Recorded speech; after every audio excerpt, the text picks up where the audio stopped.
Hi, welcome to Medscore Biology. நான் உங்கள் Muruganandam. So in this video we can see about this types of asexual reproduction, regeneration. Okay. So last 4 parts we have seen about this in the type of asexual reproduction, fission, sporulation, budding, fragmentation. That's and all over. Okay. So the 4 classes நம்ம என்ன சொல்றோம்? Reproduction, asexual reproduction இருக்கிற மற்ற எல்லா types பார்த்தாச்சு, fission பார்த்தாச்சு, sporulation பார்த்தாச்சு, budding, fragmentation இது எல்லாமே பார்த்தோம். Now we can start with this regeneration. What is regeneration? So regeneration is the growth of injured body parts. Regeneration is the growth of injured body parts. Okay. And that is studied by Abraham Tremblay. Who has studied? Abraham Tremblay studied in the organism Hydra. Okay. So here they may ask in the 1 mark. So டிஸ்கவரியில் இதான் நம்ம பார்க்குறோம். யார் discover பண்ணது, யார் study பண்ணது? முதல்ல ரீஜெனரேஷனை Abraham ட்ரிம்பிளி வந்து study பண்ணார். எந்த இயரில்?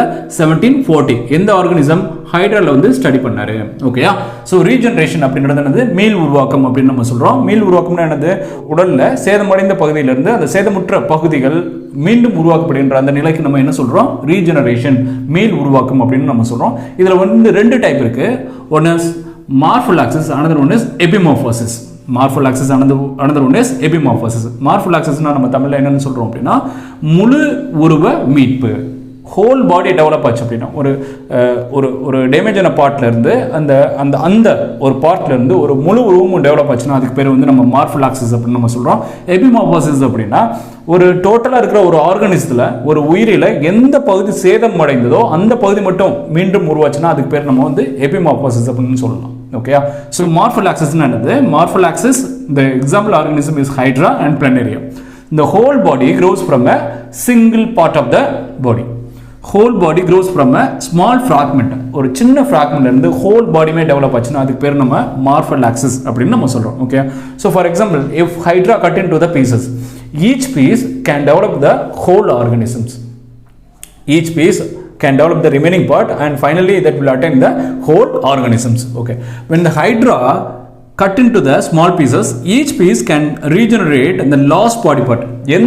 எந்த part வந்து லாஸ்ட் ஆச்சோ அந்த பார்ட் எல்லாமே அது கம்ப்ளீட்டா டெவலப் பண்ணிட்டு ஃபைனலா that will generate a whole organism, develop into the new individuals, and the part retain the original polarity. Retain the original polarity னா இங்க என்ன சொல்றாங்க? அது வந்து ஒரு துருவத்தன்மையை மெயின்டைன் பண்ணுது. துருவத்தன்மைனா என்னது? இப்போ நம்ம உடலை வந்து ரெண்டா இப்படி நம்ம கட் பண்றோம்னு வச்சுக்கோங்களேன். ஸோ மேல் பகுதி கண்டிப்பானது தலையில் இருக்கிற எங்க செஸ்ட்டுக்கு மேலே இருக்கிற பகுதியை வந்து அதை உருவாக்கணும். கீழ்ப்பகுதி, இந்த துண்டத்தோட கீழ்ப்பகுதி என்ன செய்யணும்? கால், இதெல்லாம் நம்ம உருவாக்கணும். ஸோ இதை வந்து என்னது? துருவத்தன்மை அப்படின்னு நம்ம சொல்றோம். ஸோ அதே தான் the part retain the original polarity. So here oral end develop the tentacles. oral end இருந்து என்னதான் டெவலப் ஆகணும்? tentacles தான் டெவலப் ஆகணும். and aboral end, வாய் எதிர்முனை, இது வந்து oral end நம்ம என்ன சொல்றோம்? வாய்முனையில இருந்து என்ன? tentacles, உணர் நீட்சிகள் தான் டெவலப் ஆகணும். aboral end இருந்து நம்ம வாய் எதிர்முனையில இருந்து என்ன டெவலப் ஆகணும்? basal disc, அடித்தட்டு வந்து டெவலப் ஆகணும். ஓகே, இங்க பாருங்க. So this is the total organism. This is the entire organism of Hydra. Okay, if we are cut into the 3 pieces, 3 பீஸா நம்ம இதை கட் பண்ணிட்டோம்னு வச்சுக்கிறோங்க. இந்த பார்ட்ல இருந்து இப்போ பாருங்க, இது மேலே உணர்கொம்புகள் மேலே இருக்கிற பகுதி. ஸோ அப்போ என்னது? ரிமைனிங் இருக்கிற பார்ட் வந்து அது ஜென்ரேட் பண்ணும். இங்கே பாருங்க, இது வந்து பழையது, இது வந்து ஓல்டு திங்ஸ். ஸோ ஓல்டு இருந்து பார்த்தீங்கன்னா நியூவாக இருக்கிற இந்த பேசல் டிஸ்க் கம்ப்ளீட்டாக ஃபார்ம் ஆகுது பாருங்க. ஓகேயா? இந்த பார்ட் நம்ம கட் பண்ணுறோம்னு வச்சுக்கலாம். இந்த பார்ட்ல இருந்து என்ன டெவலப் ஆகணும்? மேலே உள்ளதும் கீழே உள்ளதும் டெவலப் ஆகணும். இங்கே பாருங்க. So this is the old part. From this old part, the new part in this upper and as well as the new part in the lower part will get developed. Okay, inga parunga, this is the basal disc. From the basal disc, the middle part as well as the upper part will get generated. So எந்த பார்ட்ல இருந்தோ அது என்ன செய்யுது? Remaining இருக்கிற எந்த part இல்லையோ அந்த பார்ட்டை திரும்பி அதை உருவாக்கி ஹோல் பாடியை டெவலப் ஆச்சுன்னா அதுக்கு பேர் நம்ம என்ன சொல்றோம்?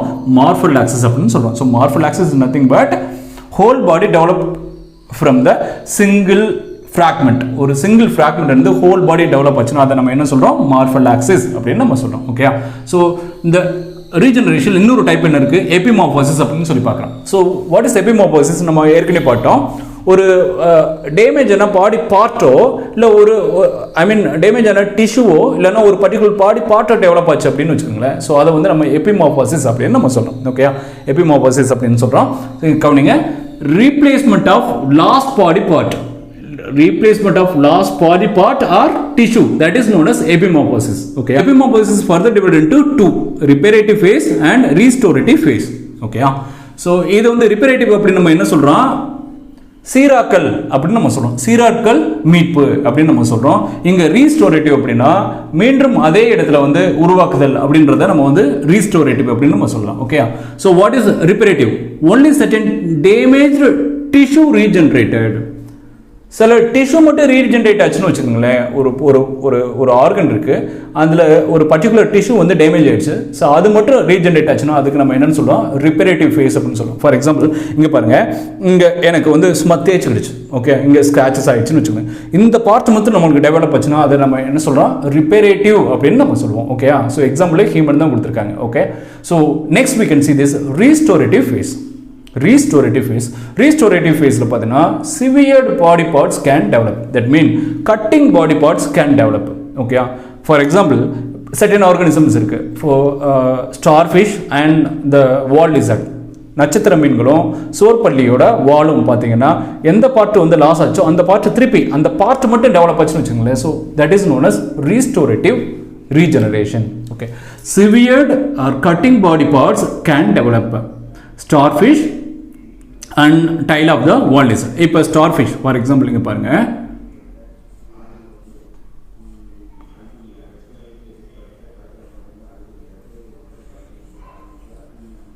so this part cutted, இந்த மாதிரி ஒரு பார்ட் வந்து கட் ஆயிடுச்சுன்னு வச்சுக்கோங்களேன்.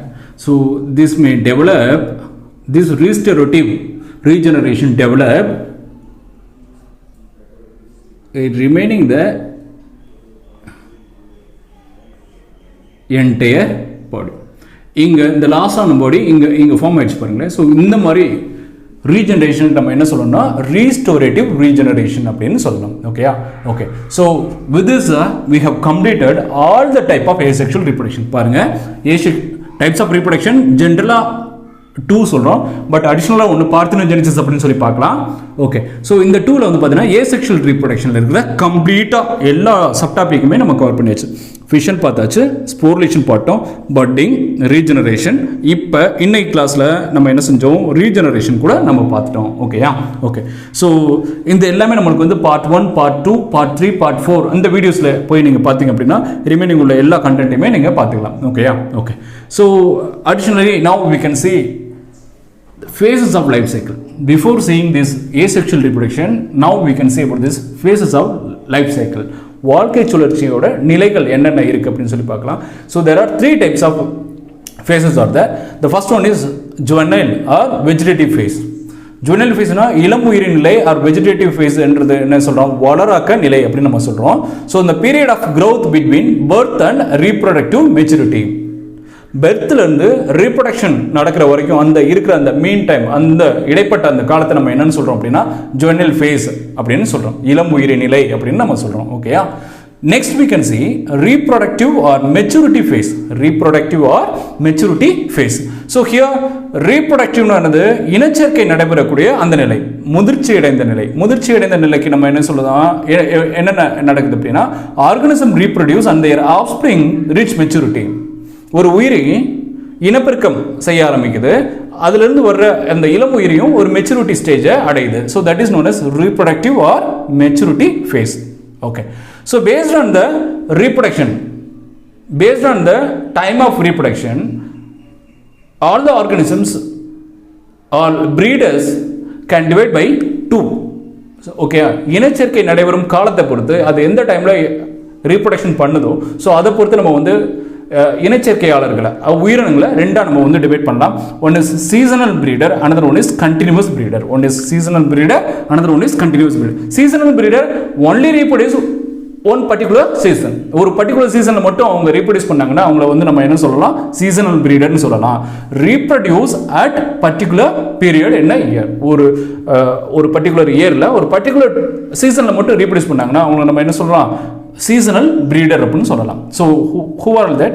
Frog, lizard, most of the bird and deer. So இவங்களெல்லாம் நம்ம என்ன சொல்லலாம், சீசனல் பிரீடர்ஸ்னு சொல்லலாம். So next we can see continuous breeder. So they will reproduce all the year, breed through the sexual maturity. The organisms are honeybee, poultry, rabbit. So இவங்க எல்லாமே நம்ம வந்து continuous breedersல வருவாங்க. So இங்க வந்து one mark கொடுக்கலாம். Which one of the following organism is belong to continuous breeder அப்படின்னு கேட்கலாம். So இது மாதிரி வந்து நிறைய one word கேட்கலாம், ஞாபகத்துல வச்சுக்கணும். Okay. So the finally in the third phase is senescent phase. முதுமை நிலை. முதுமை நிலையில என்னது? So the end of the reproductive phase is known as senescent phase. Begins at the end of the reproductive phase. So here degeneration of structure and body parts occur.